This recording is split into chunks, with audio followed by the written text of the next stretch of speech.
Okay, as I look at this problem, I'm seeing a lot of kinematics going on. So I'm going to go back to some things that we learned in kinematics. One is just to list out my variables so I can figure out what I'm looking for and what equation I can use. And so when I list out all this stuff, I look at my equation sheet, and I think the equation I'm going to be using is going to be this one. Because the deal is there are two parts to what's going on. This person in car A is starting at a certain velocity, but then they speed up to 5 meters per second. And then they kind of continue on at 5 meters per second. And so I need to break this area, this space, up into two different pieces. The part where they're going 2 meters per second, so they accelerate, and then they get to 5 meters per second to finish it out. So I'm going to figure out what that distance is of where do I need to split up this problem. So I'm going to plug in what I know, and I know the acceleration as well, and so now I'm just going to use this to solve for x. And so when I do that, I get 7 meters is the distance for that first section during like the acceleration part. So this piece is acceleration. This other piece is where they're going a constant speed of 5 meters per second. So if this part is 7 meters, this part must be 8 meters because it has to add up to 15. But the question is actually asking about time. And so I need to now figure out, well, what do I do with this in regards to time? And so again, I'm going to go back to my kinematic equations, and we have an equation that deals with velocity and acceleration and time. And so this is the equation I'm talking about that deals with velocity and time. So this gives us a time of 2 seconds. So in other words, in this section, this took them 2 seconds to go this section. We need to find how long does it take them to go this part. Well, that part, they're going 5 meters per second, and they are going for a total of 8 meters. So we know that velocity is distance over time. We can change these equations around. We can switch these two variables, and so we get that time is distance over velocity.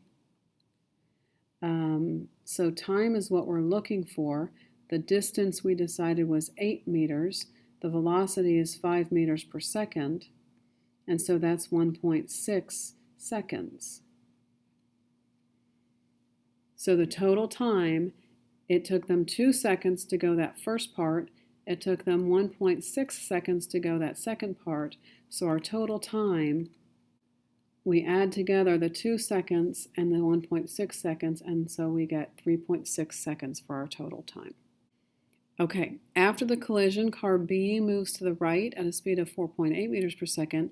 What is the speed of car A after the collision? Well, once again, this is a basic momentum equation. So in our momentum equation, the car A was 250 kilograms, moving at 5 meters per second. Remember, that's how fast it was going when it hit it. The other one was at rest. So in the end, that first cart, we don't know its velocity, but the second cart was 200 kilograms going at 4.8 meters per second.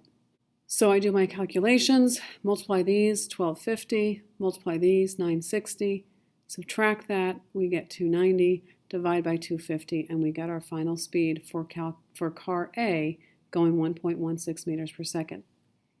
Indicate the direction of the motion of car A after the collision. So these, we've got car B sitting there, we've got car A which hits it. What is going to happen? Well, they've already said that car B is going to move in the positive direction. The question about car A, is it going to bounce and hit off, or is it going to keep going in the same direction as well? It is going to keep going in the same direction to the right. The reason I know that is a positive velocity.